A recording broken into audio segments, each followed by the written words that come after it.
I'm just going to ask one question, which I'm sure will be on people's minds, which is, given the recent events with Facebook and Cambridge Analytica, if the GDPR had been in place, to what extent would that have helped, and to what extent would it not have helped? I guess that's a question for me. That would be for me. For one thing, we would have additional powers of compulsory audit. With the data protection bill, the new powers that I've asked for would be a non-notice inspection. So we don't have that power right now. I have to give notice to an organization 7 days before I come to do a review as part of our investigation. So, but GDPR doesn't deal with that. It's the data protection bill in the UK that gives me some of those powers. But we will have compulsory audit powers, which I think will be a really effective tool for us to be able to go into an organization and determine what's happening. And at the end of the day, if we were under GDPR and if our office found offenses had been committed under the Act, then we would have stronger sanctions, including fines, but also our ability to prosecute individuals or organizations for offenses under the law.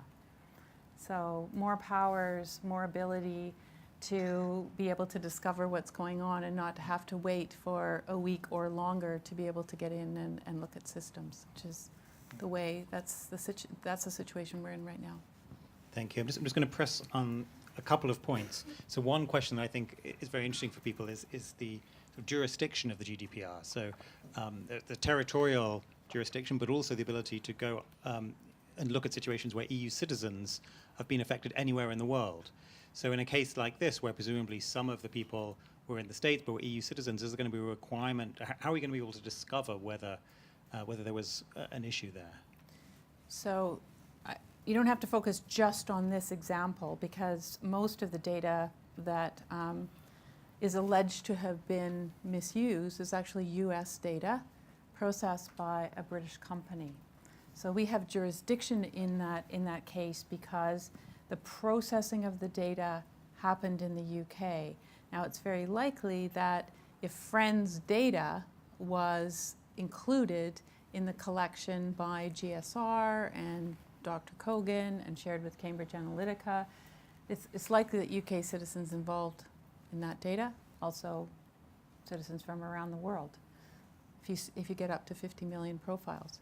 But if your question is, how are we going to enforce the extraterritoriality of the GDPR, how's that actually going to happen in practice? I can't say that it's going to be easy at all. I think that will be challenging. We will need the representatives that have to be appointed by the companies in an EU member state. So we would have to deal with that representative.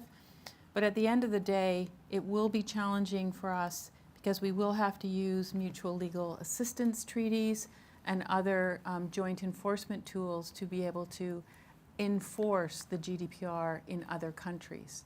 And if you're going to ask me about how we're going to do that in China and how we're going to do that in other parts of the world, it will be challenging.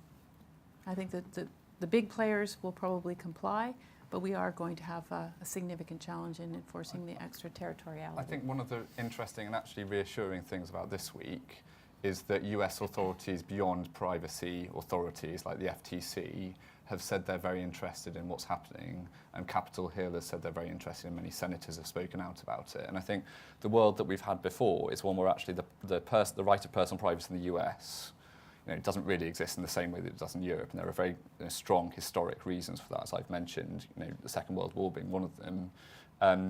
But actually, I think people in the US now are waking up to this issue more and more, and I would hope that there will be regulatory engagement across regulators, whether those are competition authorities or the FCC or any, and actually that they will help with this. Because in the end, this is all about protecting consumers and ensuring that they're treated fairly. And many regulators, not just privacy regulators, are actually interested in that. So that's what I would predict in the US in particular. Very good. And maybe just thinking a little bit bigger picture. Let me ask a question and hear whether you think this is fair or not fair. But suppose that the only company concerned was a large social media platform, and that was collecting information on people and was facilitating others to provide targeted messages to people on the platform, which, as far as I'm aware, is completely legal and it goes on all the time. It seems that similar behavior could have been carried out in that form, which would have been completely compliant with everything. So the targeting of people with ads or messaging or even political messaging, I believe, is totally fine, and something like the GDPR does not address that. Is that right? Well, there has to be informed, clear, explicit consent. And you can't just say, because buried deep in the terms of service or notifications by an app, just because it was there doesn't mean that it's legal. So you have to look at the standard of consent. And there's also a requirement for platforms to safeguard robustly what's happening on their platform. And so, you know, it's an important matter to look at what the obligations of the platform are to safeguard the data, and that it can't be just a Wild West for apps to actually do their work on the platform. And maybe you have something to add. Well, I think it's again, that's why this week is just so fascinating, and I think will really mark a very significant step change, because the thing about social media generally is it's very usable, it's frictionless, it's very easy. I'm on a platform, I kind of am just sharing things. If Facebook does what it says it's going to do and actually implements the notices and the full transparency that it says it's going to do, Facebook will be much harder to use. And I think that will be very interesting for businesses like Facebook, but others actually. How do they integrate that and make sure that they keep their customers? And I think that is a question which, when Zuckerberg came out and said, you know, we're going to audit this, we're going to put far more notices around, that sounds easy. It's not. And I think the public will expect them to do that. And you know what GDPR does is say you should be under no illusion as to what's happening with your information. And unfortunately, there has been a lot of invisibility. You know, Facebook is about friends, right? Oh, suddenly it's not. And I think the public legitimately are very concerned about that. And the GDPR, if it's implemented properly by these companies, will actually tell people what's happening in a much more transparent way. I think even if, you know, I think to your point though, even if we say it is permissible, even if we can find some legal basis for there to be that activity, I think what, you know, not just these events, but the events around, you know, the US election or Brexit and various issues, not just for Facebook, but for many platforms, is causing us to have a dialogue about, do we really want that? Even if it is legally permissible, do we really want that to be the case, that we can be targeted in a way that we can have one side of a story delivered to us? And I think that is the fundamental debate that's happening now. Well, it's about voter surveillance. Yeah. So is it okay to take the behavioral advertising model and implement it for voter surveillance and political messaging? Yeah. Are we okay with that? And what do we do about it? And I think And how can we draw the line between them? And I think there will be many questions in the coming months around, are we okay with other stuff? Because I sense that this is a tip of the iceberg, because what GDPR will require is full transparency and for the public to be told what's happening. And some of the things that are happening in relation to data are not very savoury, and it's not just about Facebook, it's lots of different businesses. You know, am I happy if I put photos of my children online that they might be profiled and that a profile of those children might be built up and decisions are made about them? Certainly not. I don't actually think most parents are, but we know that those sort of things might be happening. If I'm in Russia at the moment, I can put your photo into a search engine and find out who you are. Like, are people comfortable with that? And I think it will be a very broad debate, public debate around actually how comfortable are we with what has built up in the last 20 years around this. Thank you. Ray has a point, I think, to make. Yeah, I think it's just, there are two brief legal points. I think this is repurposing. So you give consent for something, but nobody ever gave consent for micro-targeting in the political realm. So this is repurposing. But the repurposing is actually happened not by this great social network, but by another company. We're not calling names, right? And that other company is not a processor, but a controller. And the great social network is saying, well, we wrote it in our rules. They didn't comply. I think this is a very important legal point. And I think one of the ways to address it under the GDPR is to say that The controller, in this case, let's say Facebook, has to guess the risk, the high risk for fundamental rights. So that's the DPIA. This is clearly a high risk. So all APIs that you open are a high risk because they are controllers and you don't control other controllers. So I would actually be very happy if that fact, the fact that other controllers can micro-target and you have no control, that basically means that these APIs have to be closed. And that is far-fetched, and I can imagine nobody likes that because everybody thinks there's gold in all this behavioral data, but I really think that the people who are actually building products for the economy have to rethink what is the added value of this micro-targeting. I believe that the micro-targeting in the end doesn't work, but it does disrupt democracy and it does cause market failure. So these are two things. There are legal arguments to say this is high risk, so it has to be mitigated and you can't control the other controllers. So maybe it's just not allowed. Thanks, Marie. There is the other one.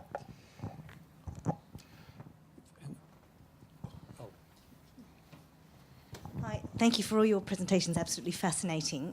One of the things that comes out of this session is that the sense in which this is a really important moment and that things are tipping in favour of a bit of a public backlash. We're starting to take this seriously. So I'm an academic, I'm in a law school and a school of computer science, and I'm interested to know your views on whether or not the education and the training that we are providing now to lawyers and technologists is adequate. What do we need to do? What are you seeing in terms of lacuna of skills? Are the graduates that you have coming on board equipped now to handle the kinds of work that need to be done, and where you think we should be going with this as universities? So I think, inherently lawyers sort of think to themselves, because they've done some level of ethics training in their degrees, that somehow they have some grasp of this topic. And I would say, actually, I think that even lawyers need far more grounding. And I think as we go forward on the questions of ethics, but also responsibility more generally, personally, I think it's imperative that our technologists are educated around these issues. We actually invest an enormous amount as a company on this. We design, build, and run courses. We have we've built chat bots that help you understand the code of business ethics. We try and give good guidance to our people to help them make good decisions, but it takes an enormous amount of effort to do that, and a lot of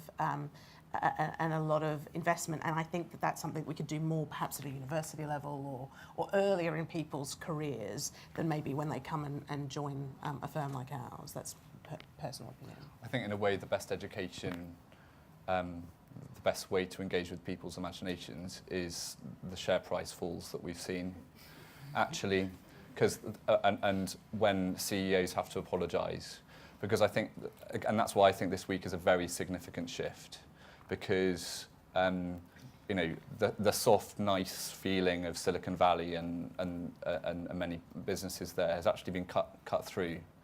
And I think everybody within university and who are training in this area and thinking about technology will realise, as I said, that if you can't use this technology in a legal way, you're going to have to pull it and it may affect your business model. And the profit principle here is extremely powerful. So I think that's why this week people will think about things very differently. And when we start to talk about codes of conduct and ethical compliance for technologists, it won't be something that's peripheral in conversations. It will be absolutely central.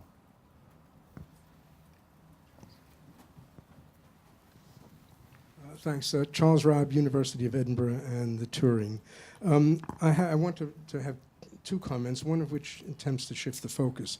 One is about what we have seen from Jonathan and Christina, is it?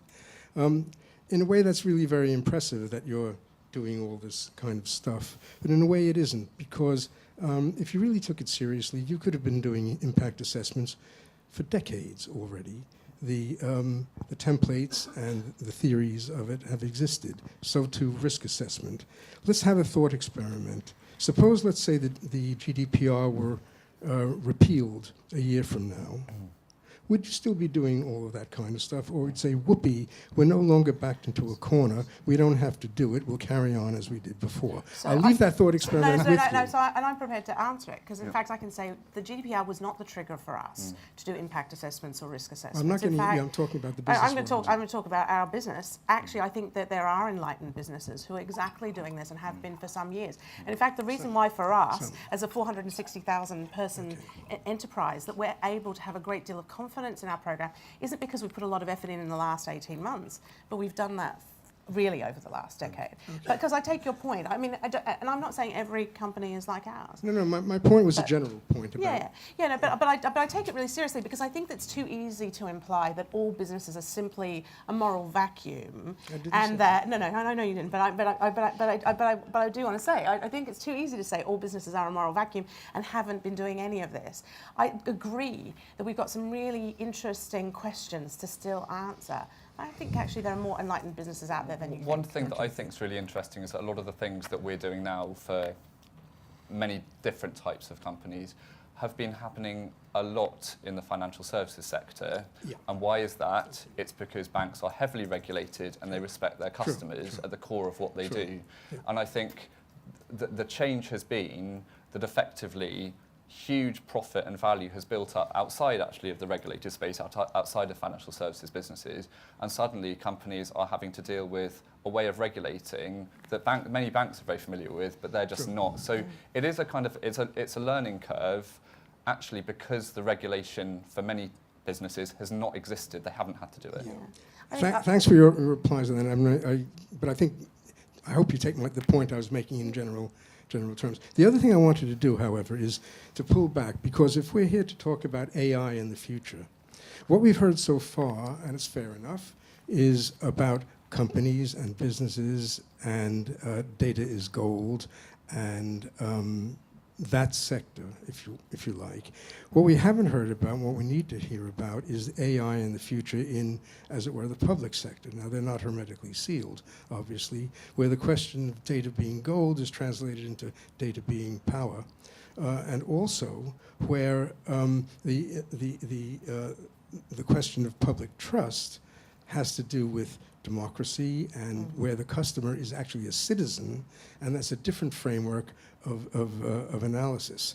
I'm particularly interested, for example, in what's happening, or what will increasingly happen in the world of law enforcement, and the use of things like predictive policing and algorithms and all of the rest, which is happening already.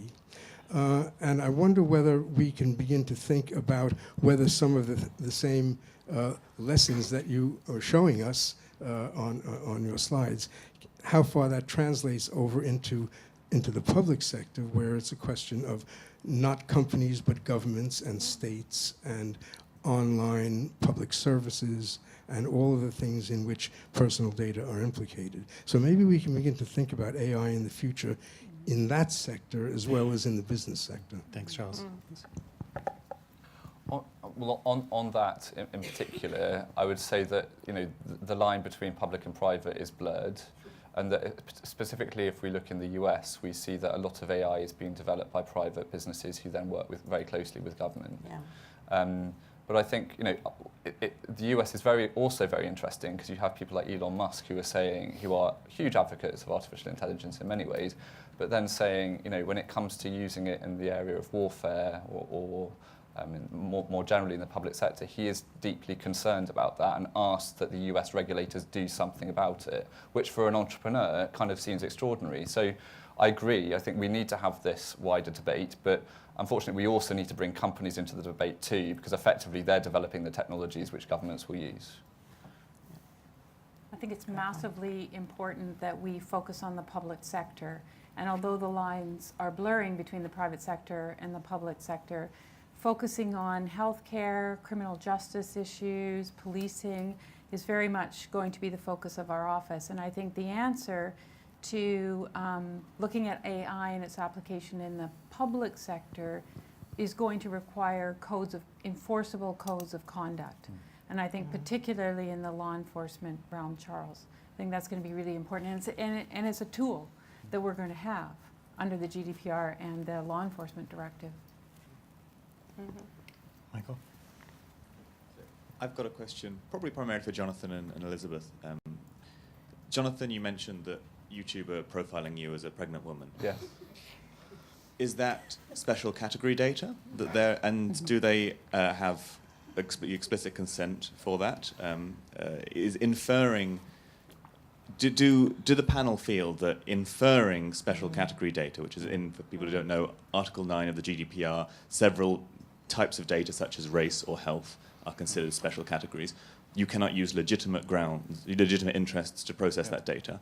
That data may be processed as an intermediate step, inferred as you go between what is a profitable advert and what data you're providing. Is that intermediate step something that you need explicit consent for? And if it is, how does a company make sure that it is not processing special category data when it is?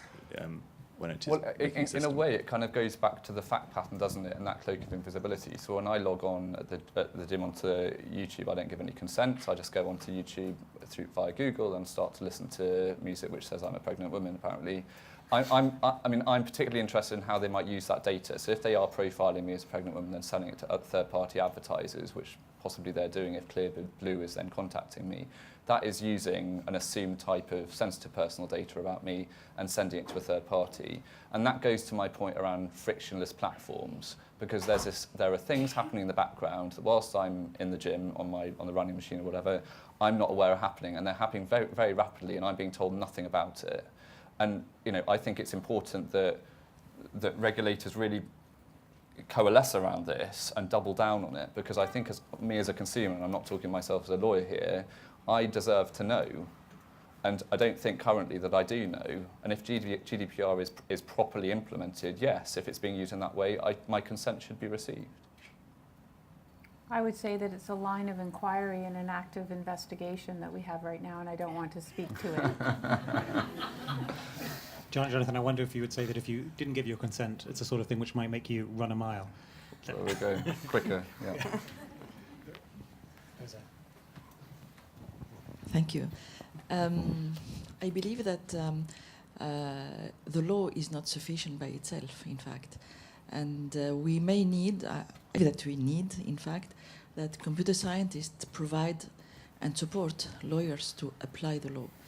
Since humans cannot check by themselves whether the law is really applied, in fact. So we need really from the computer scientist community to develop algorithmic tools to be sure and to, in fact, to support the lawyers to apply the law and to check whether, you can say that, okay, personal data should be protected, okay, but what guarantee do you have if the consent is respected in really, I think it's a really great point. It's not just about when we're making decisions about how we design services and technology at the outset, but it's also how do we give verification or comfort around that. I think that will be an area we will see develop for the reasons that you suggest. But it's a real and fascinating question, because on the projects that I'm working on at the moment, we're talking about audit. So we're saying, how do we check this? So we're saying our policy says that if this algorithm starts to go wrong, we'll switch it off or stop processing this information. How do you know if it's going wrong? And if you go into the market, I haven't talked to Accenture about this, perhaps they have a whizzy answer, and you say to any of the big four, beyond the big four, how do you conduct a data audit? What does that look like? The market is extremely immature, and you will take usual audit principles and they will be irrelevant for what we're talking about here. So you're right to flag this, and when technology is working in the background, we need tools to tell people when it's going wrong, in the same way that we do in kind of other regulated sectors like aviation. Like aviation and safety financial services and the Exactly. fraud detection. So ironically, maybe not so ironically, these kinds of AI tools will assist us in our compliance and our auditing. So it's a great opportunity. Yeah. Try to develop this point this afternoon. Excellent. Hello there, Steve Rodley from Goldman Sachs. I'd just be interested to hear the panel's perceptions on whether GDPR is actually just an enhancement of the existing law or a wholesale seismic shift. Elizabeth, I've heard from Steve Wood, one of your deputies, this is an evolution rather than a revolution. He took my line. And where I work, talking to lawyers, it seems that the more lawyers I talk to, and no offence, Jonathan, but the more lawyers I talk to, the more granular the requirements seem to be. And I'm just wondering where the balance is. We are living under something that's been enforced for 20 odd years. Yes, GDPR represents something of a change, but just how much of a change? I'm just interested to hear observations. Yeah. So I agree that it is a step change in the law. I don't think it's an absolute revolution. I do think one of the problems that we have is that many companies and organizations and small public bodies weren't paying a lot of attention to their obligations. So now there's a real focus on that. So I think for companies and organizations that were complying with DPA 98, then it is a step up, isn't it? But for many other organizations that haven't done that work, then it feels overwhelming. And I think the other thing that's changed in the last 20 years is just how pervasive and wide-ranging the gathering and use of data within our businesses is to optimize business processes, etc. So the way we're utilizing the data, the way we're collecting it is also different over that it period. underpins everything. So data underpins all of our businesses, all of our public services, and that has been a massive change in the last 20 years. I think the biggest shift that I see and why businesses are responding in a very different way now is actually the investigatory change, that you as an organisation have generally not had these powers to go into businesses and to ask for evidence and to audit. And the fact that you have that now, similar powers really to say, the competition authorities that they've had for a long time, is a very significant change, because effectively, if a business is investigating, it doesn't have the right answers, that is very concerning. And you haven't really done that in a widespread way before. So when we're having these conversations with clients, they're taking this really seriously because they want to make sure that if there is this issue, they have the right answers for you. I mean, I would reassure people in the market, businesses want to get this right. They really do, and they're spending a lot of money to get it right. But that kind of, the part of this is knowing that as a regulator, you are growing more strong and that you have these powers which GDPR gives to you. No pressure. Nora. Thank you. Still Nora, still from the University of London. Thanks to the panel for really fascinating few presentations. There's one thing that's been indirectly addressed by Elizabeth Denham, but not a bit more so in your other presentation. So I thought I'd just take this chance to find out, even though the ICO here has made it very clear that the new fines that have been introduced under the GDPR will be applied very much on a case-by-case basis, very proportionately. There is the issue that not only does the GDPR introduce these very significant scope for fines, but also that data protection authorities across the EU that never had the ability to fine before now can. Yeah. So I'd just be very curious to hear how concerned some of your clients have been about the introduction of fines and the way the scope has changed for harmonization. You want to go first? So I'd say one of the biggest complexities of any data project is the multinational part of it, because as we know, data doesn't respect borders. It crosses borders and is within countries. If you look at something like a cyber attack, in the old world, you might say, I'm going to just notify one regulator. In the new world, if you're a regulated business, it might be 4 regulators in 50 different countries across each of those countries. So the mapping there is extraordinary and complex. And I think as well, we have got regulators, like in Germany, has 20 different privacy regulators. In France, the CNIL, extremely strong in this area, who really care about it and are very determined. And I think, there is a very different dialogue going on in Europe than there is in the US. I think the last week, as we've seen, that's changed. But Europe is an area of concern, clearly. And actually Asia as well. Singapore, the MAS, the Monetary Authority there, they have some of the strictest cyber laws in the world. So this isn't just a European thing. But again, in the old world of kind of losing a memory stick on a train, that's one thing. In the event of a cyber attack or a data incident, because data is held in systems, possibly globally, you're going to be speaking to global regulators, and it turns into possibly a global regulatory investigation. Now, our most sophisticated clients realise that and are very serious about having the right answers for those regulators?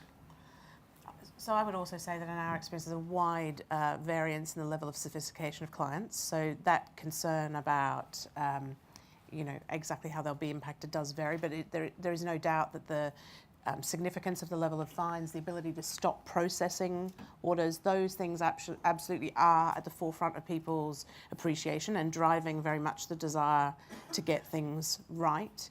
And I think that challenge of dealing it across geographies, I completely agree with. I think the other thing I would say, though, is that I think under GDPR, it feels a slightly rigid distinction between processors and controllers might slightly be getting in the way of this issue in that, if I put it this way, I think that sometimes when you are a processor and you're dealing with a controller, your ability to impose contractually or otherwise things that you might think are absolutely essential are quite difficult because the controller takes the view that because they have explicit accountability under the GDPR and processors do not, that therefore they are in the driving seat around driving that. And that may even be in cases where, as a processor, you have infinitely more experience in handling this and infinitely more that you could add to actually make a more powerful and sort of appropriate framework for compliance. So I think there are things in GDPR that are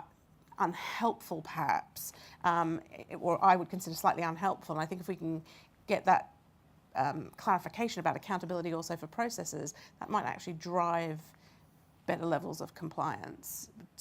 But I think in terms of attention, definitely the fines are capturing people's imaginations. And if I could just add to that, in my conversations around the table at Article 29, the Article 29 Working Party, there are only a handful of member state DPAs that have had any experience with civil monetary penalties. There's just a very few. So this is a whole new sanction power for many of them. And it's not easy to implement in an organization that hasn't dealt with that before. Now the ICO is leading the administrative monetary penalties working group because we've had quite a bit of experience since 2010 with penalties. But again, it's going to be when we have the one-stop shop and the consistency mechanisms, we are going to have to generally agree how fines are going to work. But at the end of the day, I think most of the cases are going to be decided at the domestic level. And so you still will be dealing with different approaches. And I thought maybe that's where your question was going as well. Yeah.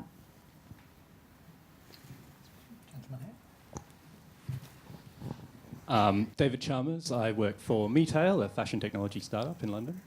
I'm sat next to a doctor, and I've already asked him about this little twinge under my rib. So in the spirit of free professional advice, I just need some help with actual compliance. So riffing on the topic of international processes, my observation is that recently processing of data has shifted, particularly in the HR, CRM, and expenses management and payroll data space has shifted massively towards cloud providers, typically international ones and typically those located in the United States of California and Delaware. Previously under DPA, that was a slightly murky area, helped somewhat by the safe harbour agreements, but that still didn't really answer all the questions. Safe harbour has been supplanted by a new thing called Privacy Shield. By the way, most people in my organisation, maybe even people in this room, may have even lost the train of thread there. And it becomes very difficult. I'm going through the process today of conducting our internal data audit against our systems, and we use, I might as well name names, right? Salesforce, MailChimp, Expensify, some Google products, all in data centres in the US, or at least with the controlling processor based in the United States. Where are we at, I guess, essentially with the United States specifically, frankly, because of my top 10 concerns, 9 are in the US, in terms of the harmonisation and the ability to determine that US-controlled entities are safe to act as processors. And a sort of follow-up question is this slightly ridiculous? I mean, I'm one of thousands of organisations going through this process. Is it not possible for us to list out the organisations? I mean, if you put down the top 20 US providers of SaaS-based payroll, HR and other services and said whether they were compliant or not, you would save everyone in the world a great deal of work. And I'm not trying to lay this at anyone's door, but I'm merely stating and observing a fact. Do you want to start with that? Yeah, so I mean, in terms of data export, the general approach that most of our clients are taking is still relying on model clauses. They are adapting those to become GDPR compliant. We know that regulators haven't issued the new model clauses yet. So you would hope that the third parties in the US that you are working with will have those in place and will. Correct. There are model clauses in place, but they haven't been necessarily updated to reflect all of the requirements of GDPR. So they're still valid, and you can rely upon those. The one thing I think that's really May I interesting... say to the mic, sorry for being rude there. Yeah. That was slightly rude, but Yeah. I think the question stands, right? I mean, Yeah, no, model of course. clauses are not yet available. Well, no, the model clauses are available. They just haven't been fully updated to reflect GDPR yet. So they're valid. You can still use them, but there are certain things you need to do to them to reflect all the requirements of GDPR. What I would say, which is really interesting, and we speak to a lot of our clients about this, one would assume that many US businesses, particularly large tech businesses, are really good at this kind of thing, and that you as a small guy going to Google or whoever will have a really nice experience, and that you can go through this and you'll just look at the language that they're putting together and it will all be very sophisticated and it will all be right and it will protect you as their customer. I'm afraid the market isn't necessarily doing that. And there's a point here about negotiating power. You might get a better deal if you're bigger, if you're the small guy, not necessarily the case.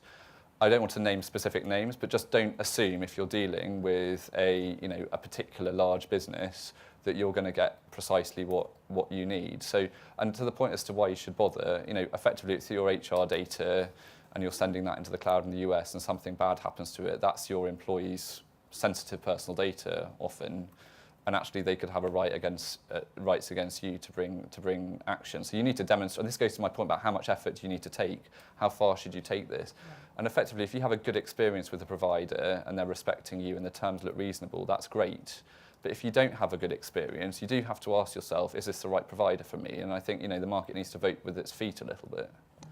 Can I just say something? I think the problem there is the operative word is you, right? Now, we all have to comply to the same law. If you is me as a company in the United Kingdom, of which there are many, and we all have to comply with the same laws. Is there not a sense of possibility for collective bargaining here? I mean, is there a role for someone to step in and do that? Why does every single entity have to take on that work? Because it's not inconsequential work, right? I mean, with all due respect, I'm sure your fees are very reasonable, Jeremy, but whether my firm could afford them is another question. There may be a role for industry associations in dealing with the service providers that are based in the US, so that every small company, I don't know if you're a member of an industry group, an industry association, but they can be active in this space. And we have another investigation, so again, it's an active investigation that I can't comment on, but it is about standard contractual clauses and transfer of data to the US and Privacy Shield. So I don't know. I can't say that you're going to find an easy way through this, but standard contractual clauses are the most common tool used for transferring data. And of course you want to check to see whether or not your service provider, your processor is signed up to Privacy Shield. Can we ever see a world where they're on the same list as Canada and New Zealand and these countries? Let's continue this offline, if that's okay. Do you have time for one more question, Elizabeth? Is that okay? One more, yeah. One more question. Hi, Ed Janvrin from Cognition X. We're a market intelligence firm specifically on AI. Great, really interesting question, specifically from a startup. And I love the thought experiment about the repeal of GDPR in a year's time. So linked to both of this,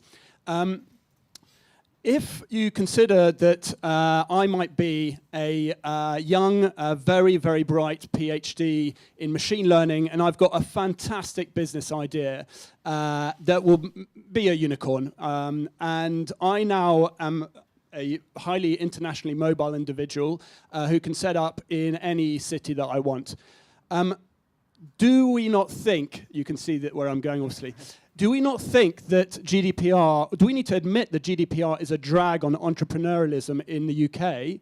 And what do we do about this for people who are choosing where they're setting up and where they're doing business.